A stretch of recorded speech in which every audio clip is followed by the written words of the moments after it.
I found my wife cheating with our business partner on our wedding anniversary, and now she's claiming half of our $2 million estate.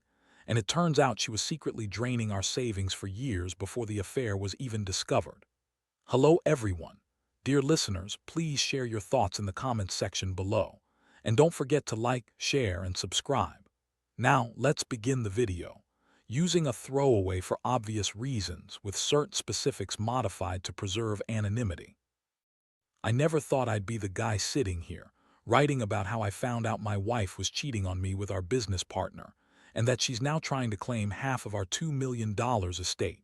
It feels like some twisted plot from a soap opera, except it's real life, and I'm the one who's been. It all started about 2 weeks ago.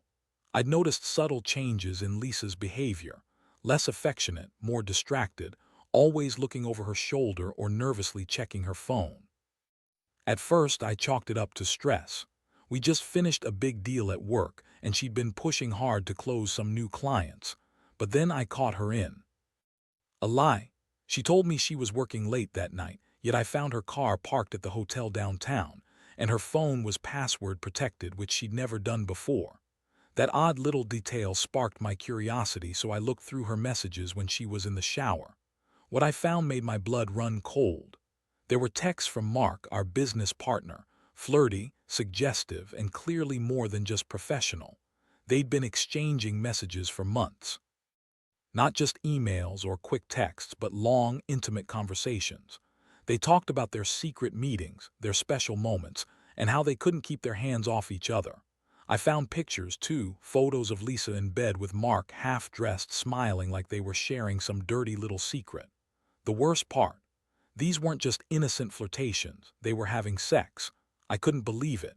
My wife, the woman I loved, was betraying me with someone I'd trusted implicitly. Someone I'd considered a friend, a partner in my business. I felt like my world was shattering. I had to confront her. So I did. I waited until she got home that evening, heart pounding in my chest, and I laid it all out, showed her the texts, the photos, the evidence I'd uncovered. Her reaction was classic Lisa: denial, defiance, and a lot of lies. She told me I was paranoid, that I was reading too much into things, that Mark was just a business colleague, and that I was overreacting. She claimed I was imagining things, that she loved me, and this was all some huge misunderstanding. But I knew better. I saw the way she looked at Mark in those messages. The way she whispered to him on the phone when she thought I wasn't listening. That's when I realized this wasn't just a fling. It was an affair that had been going on for months, maybe longer. The emotional hit me hard. I felt a mix of anger, betrayal, and heartbreak all at once. How could she do this? After everything we built together, I thought about the moments we shared, the vacations, the quiet nights at home, the promises she made, all meaningless now. I was furious at her, but also devastated. I couldn't believe I'd been blind, so blind that I didn't see the signs. She was always bitchy and dismissive when I brought up our relationship, but I never thought she was capable of this kind of betrayal. That night I couldn't sleep. I kept replaying everything in my head, trying to understand how someone I trusted so completely could do this to me. I felt like I'd been punched in the gut, and the pain was still raw. I started thinking about the money, the estate, the savings, everything we'd worked for. I knew Lisa had been draining our accounts for years, secretly siphoning money away while I was busy with work. She'd always been good at hiding her tracks, but I'd start digging into that too. I had to know what she'd been up to all this time. The next day, I decided I'd confront her again, but this time with a plan. I wanted answers, but I also wanted to protect what was mine. I wasn't going to let her walk all over me or take half of our estate just because she was having an affair. That's when I realized I had to be smarter. I needed to find out exactly how deep her betrayal went, her lies about the money, her secret savings, and her plans to claim what she thought she deserved. This was only the beginning. After that initial shock wore off, I started thinking clearly, at least as clearly as I could. I couldn't just blow up everything based on a gut feeling and some incriminating texts. If Lisa was planning to claim half of our estate, she'd need some serious leverage, and I knew she was cunning enough to try to manipulate the situation to her advantage. She always had a bitchy streak, but now I saw how ruthless she could be when she wanted something. I had to get ahead of her. First, I started digging into the bank accounts. I'd always handled the finances, so I had access. I noticed some irregular transactions, small withdrawals, odd transfers to accounts I didn't recognize, and a few big payments to a private account she'd opened under a fake name. It was clear she'd been draining our savings for a long time, probably before the affair even started. I was furious. How could she be so sneaky? And she'd lied to my face about everything. I decided to hire a private investigator. I needed concrete proof of her secret accounts and her ongoing financial deception. It was a bitter pill to swallow, but I knew I couldn't trust her anymore. While waiting for the pie, I kept a close eye on her, following her, watching her interactions with Mark, and listening to what she said when she thought I wasn't around.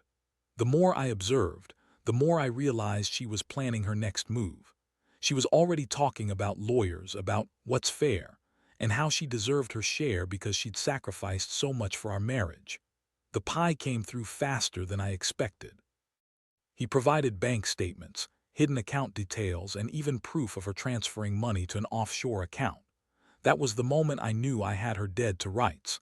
I also uncovered some questionable business dealings. She'd been funneling money from our joint account into her personal ventures, some of which seemed legit, but others looked shady as hell. I felt like I was drowning in betrayal. When I confronted Lisa with the evidence, her bitchy attitude turned even uglier. She spun a web of lies, claiming she was just trying to secure our future, that she was entitled to half because she'd sacrificed so much, and that I was a controlling asshole. She told me she'd been planning to come clean, that she'd only been draining a little here and there, and that I was paranoid. She even had the nerve to say she loved me, but she was done being taken for granted. It was all bullshit. I could see right through her. That confrontation was like a slap in the face. I felt a mix of disgust and anger. How could she be so manipulative? She was trying to turn this around on me, making me out to be the bad guy. But I knew the truth. I knew she was lying and scheming. I also realized she was prepared to do whatever it took to get her hands on our money and her share of the estate, even if it meant throwing me under the bus. The emotional impact hit me hard. I was hurt deeply, but I also felt an intense urge to fight back. I wasn't going to let her walk away with half my life's work. I'd built this estate, my business, everything from scratch. It was my future, and I wasn't about to let her steal it without a fight. I started preparing legal counsel, gathering every document, every piece of evidence I had. I knew I'd have to go to court if it came to that, but I also wanted to make sure I had everything in order to protect what was mine. In the meantime, I cut her off financially. No more access to our accounts, no more joint expenses. I wanted her to see that I was serious. I also began planning my next steps, how to handle her manipulations, how to keep her from draining everything, and how to ensure I kept my estate intact. I realized this was just the beginning of what would be a long, ugly battle. But I was determined. I'd fight for my money, my dignity, and my sanity. As the days went on, I felt a strange mix of relief and dread. Relief that I finally knew the truth, and dread because I knew things were only going to get worse before they got better. Lisa was a bitch, no doubt about it. She lied, cheated, and schemed her way into what she thought she deserved. But I wasn't going to let her get away with it, not without a fight.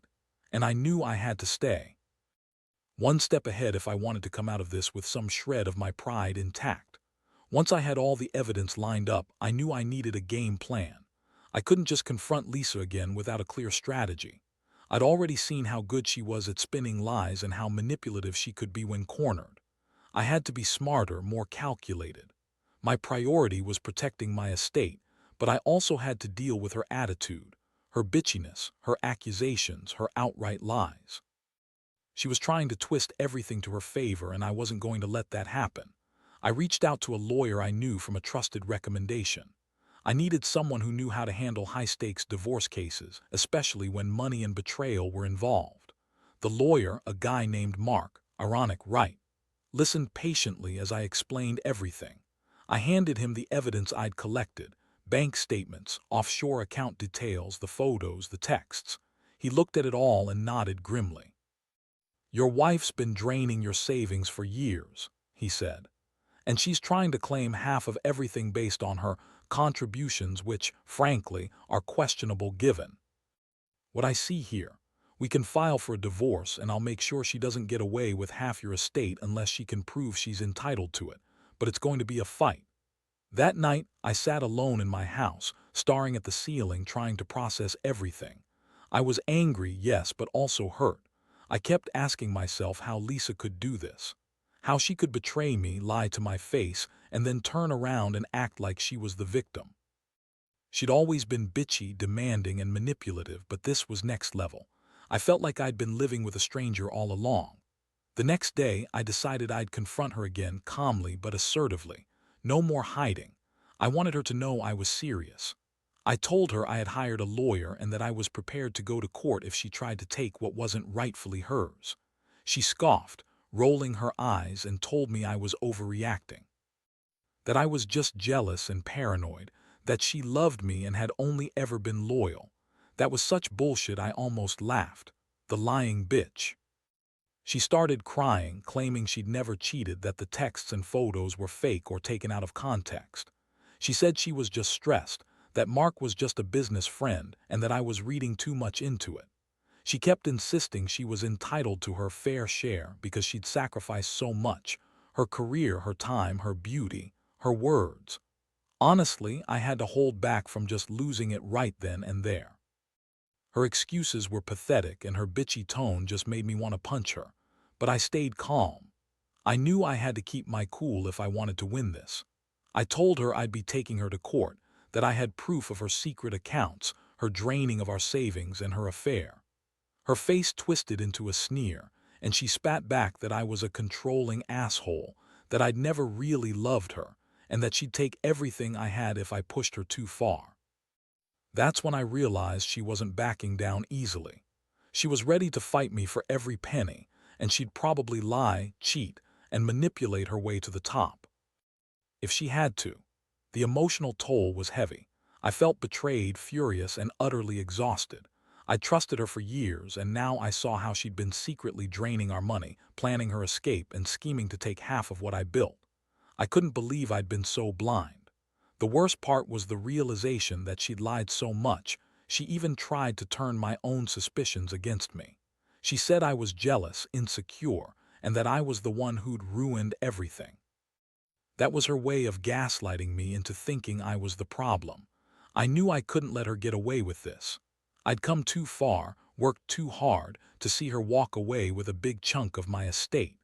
I decided I'd go to the courts, but I also wanted to prepare for her next move.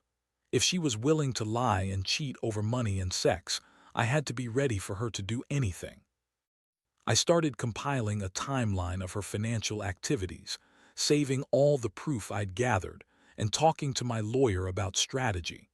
Meanwhile, I also started thinking about what I wanted going forward. I didn't want to live in a house filled with her bitchy attitude and lies. I was considering selling the estate, downsizing, and rebuilding my life from scratch. I realized I'd been giving her too much power for too long, and now I was finally taking it back. I'd learned the hard way that trust can be shattered in an instant, and the only way to survive is to be prepared, to fight for what's rightfully yours, and to never let someone manipulate you like that again. So here I am, waiting for the court date with a house full of memories that now feel like a prison. I don't know what the future holds, but I do know one thing: I won't let her win. Not after everything she's done. I've got the evidence, the legal backing, and a renewed sense of self-worth. If she thinks she can walk all over me, she's got another thing coming. I'll fight for my money, my reputation, and my dignity, because I deserve that much. The court date finally arrived after what felt like an eternity. I remember waking up that morning with a knot in my stomach, part nerves, part rage. Lisa had been insufferable since I handed over the legal documents, throwing her usual bitchy fits, trying to manipulate the situation with tears and accusations. But I stayed focused. I knew what was at stake, and I was done playing nice. In the courtroom, everything was a blur of legal jargon, but I had my evidence ready. The bank statements, the offshore account info, the texts, the photos, everything laid out clearly. Lisa sat across from me, her face twisted with disdain, trying to look innocent but failing miserably. Her lawyer was doing her best to spin her lies, claiming she was a victim of my controlling ways, that she deserved her half because she'd contributed to our life together, even if most of her contributions were draining our savings and secretly cheating on me. The judge listened carefully, flipping through the evidence I presented. I could see the moment she realized Lisa's story was full of holes. The offshore accounts, the secret transfers, those spoke volumes. I could tell the judge was surprised by how deep Lisa's deception went, especially when I pointed out the long-term financial drain and the proof of her affair with Mark. When it was Lisa's turn to speak, she tried her usual tactic, bitchy, dismissive, full of lies. She claimed she was entitled to half because she'd sacrificed her career, her looks, her time. She said she'd been stressed, ignored, and betrayed by me, trying to make herself out as the victim. But her words sounded hollow, like she was just trying to cover her ass. I could see right through her. Her tone, her sneers, they all reeked of manipulation. The judge finally asked me if I had anything else to say. I took a deep breath and explained how she'd been draining our savings for years, how she'd been secretly siphoning money into offshore accounts, and how her affair with Mark had been ongoing for months. I told the court about her lies, her schemes, and how her claim for half of the estate was unjustified, given her misconduct. I emphasized that I had the proof to back up every statement. The courtroom was tense. Lisa's face was stiff, but I saw her eyes flicker with anger and frustration.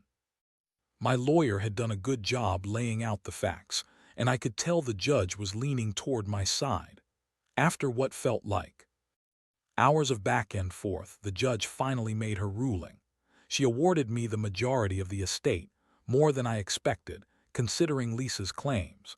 She ordered Lisa to return the money she'd siphoned off, and she dismissed any claim she had to half of the estate based on her contributions. The judge also ordered Lisa to pay legal costs, which was a nice bonus. I felt a strange mix of relief and exhaustion. Justice was served, but the emotional toll was undeniable. After the court session, Lisa stormed out, screaming that the system was rigged, that I was a controlling bastard, and that she'd make me regret it, but I was numb. I knew this wasn't the end. She'd probably try to fight back in her typical bitchy, manipulative way. But for now, I had won the battle. My estate was protected, and I could finally breathe a little easier. In the days that followed, I started cleaning out her things. I couldn't stand to see her bitchy face or hear her voice anymore. I moved her out of the house, changed the locks, and prepared for her next move. I also began to process the emotional damage, feeling betrayed, angry, and a little lost. But I also felt a strange sense of empowerment. I'd fought for what was mine, and I'd taken the first steps toward rebuilding my life. The truth was, I'd never trusted her again, not fully. But I also realized that I'd learned a lot about myself. I learned that I was stronger than I thought, that I wouldn't let a manipulative wife destroy everything I'd worked for, and that sometimes you have to fight dirty to protect what's yours. Lisa's bitchy attitude, her lies, her cheating, it all taught me that you can't trust everyone, and sometimes the only way to survive is to stand your ground and fight for it. I'm not sure what the future holds, but I know I'll never let anyone manipulate me like that again. After the court's decision, I felt a strange mix of relief and emptiness. The legal battle was over, and I'd kept what was rightfully mine, but the emotional scars lingered. Lisa was gone, and I had to face the reality of rebuilding my life from the wreckage she left behind. The house was eerily quiet without her bitchy comments and manipulative smirks. I spent the next few days clearing out her things, packing up what she left behind, trying to make sense of everything that had happened. But even as I moved forward, I couldn't shake the feeling that this wasn't the end. Lisa wasn't just going to accept losing her claim and walking away. I knew her bitchy, vindictive nature all too well. She'd be plotting her next move, maybe trying to ruin me publicly, or worse, trying to drain more money from me through some sneaky legal tactic. I had to stay vigilant. I started to cut ties with her completely, changed my phone number, blocked her on social media, and hired a security service to keep an eye on the property. I also decided to get smarter about my finances, set up new accounts, moved the remaining savings into a secure place, and made sure she couldn't access any of it. I realized I'd been too trusting, too naive in thinking she'd just walk away quietly. No, Lisa was a bitchy, scheming woman, and I knew better than to underestimate her. Meanwhile, I also began therapy. I needed to process the betrayal, the anger, and the heartbreak. Talking with a counselor helped me see that I wasn't alone, that plenty of people had gone through similar betrayals and come out stronger. I learned to set boundaries, to recognize red flags earlier, and most importantly, to value myself more. That bitchy attitude of hers had masked a lot of insecurities and greed, and I was finally starting to see past it. In the months that followed, I focused on rebuilding my career and my personal life. I threw myself into work, pouring energy into expanding my business. I refused to let her sabotage my future, even if she tried to drain my resources. I also started dating again, cautiously at first, wary of trusting anyone too quickly after everything. But I realized I deserved someone genuine, someone who wouldn't be bitchy, manipulative, or unfaithful. Looking back, I see how much I learned from this nightmare. I learned that trust should never be given blindly, that people, especially those closest to you, can surprise you in the worst ways. I learned that money isn't everything, but it's definitely something you have to protect fiercely. And I learned that sometimes you have to fight dirty just to keep what's yours, even if it means playing by different rules. Most of all, I learned to value myself more. Lisa's betrayal was a wake-up call. I won't let anyone manipulate or lie to me again. I'll be more cautious, more assertive, and more aware of the red flags. Because at the end of the day, the only person who truly has your back is yourself. And I refuse to let anyone, especially a bitchy wife, take away my hard-earned everything without a fight. If there's one thing I want others to take from this, it's that betrayal cuts deep, but you can come out stronger if you're willing to fight for yourself.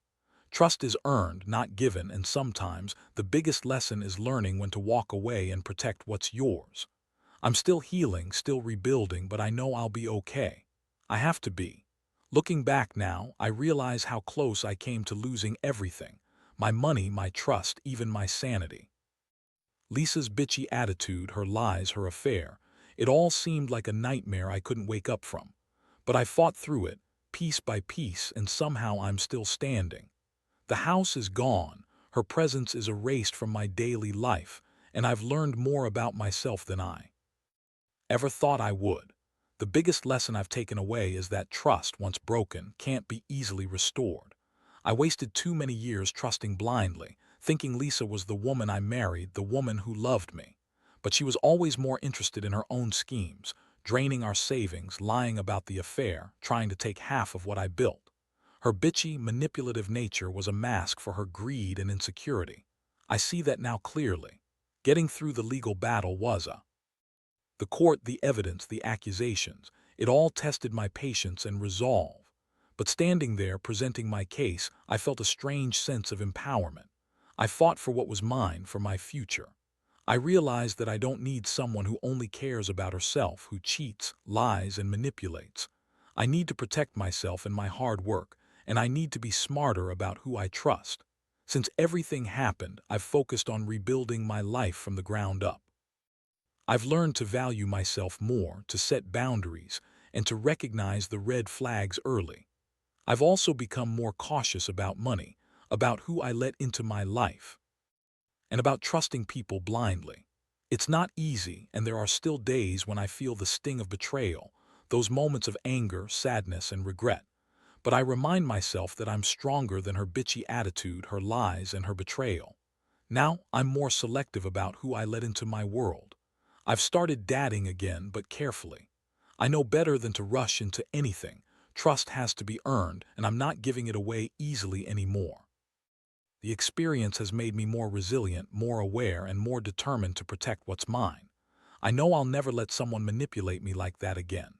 In the end, I want to tell anyone reading this who might be in a similar situation, don't ignore the signs.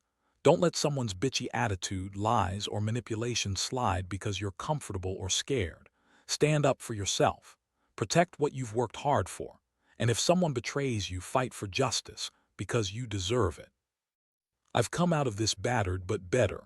I've learned that sometimes you have to go through hell to find your strength, and I know now that I can handle whatever life throws at me. I may have lost some things, but I gained clarity, resilience, and a renewed sense of self. That's worth more than any estate or material thing. So yeah, trust is fragile and betrayal hurts like hell, but I promise you can survive it. You can rebuild, and you can come out the other side stronger, wiser, and ready to face whatever's next. Because at the end of the day, the only person you can truly count on is yourself. And I've learned that lesson the hard way.